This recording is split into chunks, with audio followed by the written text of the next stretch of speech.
అంటే యేసుక్రీస్తు లోకానికి రావడమే కారకుడు. యేసుక్రీస్తు వచ్చింది ఆయన ఉద్దేశాల కోసమో ఆయన కోసమో కాదు.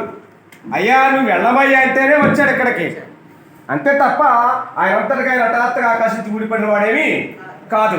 కాబట్టి ఆయన మాటల్లో కానీ ఆయన ఉద్దేశంలో కానీ ఆయన చేసే ప్రతి పనులు కూడా ఆయన ఏమంటాడు? తండ్రి అంటాడు, తండ్రి అంటాడు. మనమేమంటాం?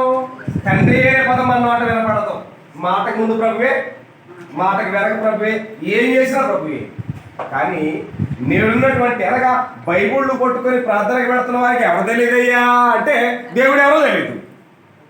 అక్కడ యేసుక్రీస్తు రెండోసారి ప్రత్యక్షమైనప్పుడు దేవుణ్ణి ఎరగని వారికి, ప్రభువైన యేసు సువార్తకు లోబడిన వారికి ఏముంది?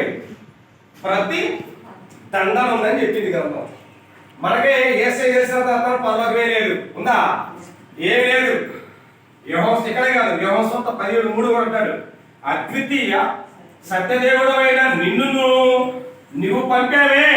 ఎవరైనా కుమారుడు, తండ్రి పంపితే కుమారుడు వచ్చాడు. కానీ వాళ్ళు ఎవరంతా పోయారు? యేసుక్రీస్తు అర్థమయ్యాడు ప్రపంచానికి. ఆయనే దేవుడు అనుకుంటుంది, కానీ ఆయన పంపిన దేవుడు ఉన్నారు అది ఎవరికి తెలియదు ప్రపంచానికి. మనం ఎంతకాలం ప్రార్థనకు వెళ్ళినా, తల్ల కింద నువ్వు తపస్సు చేసినా, నువ్వు దేవుడేమో తెలుసుకోకుండా పనులకు వెళ్ళే ఛాన్స్ ఈ ప్రపంచంలో ఎవరికి లేదు, ఉండదు.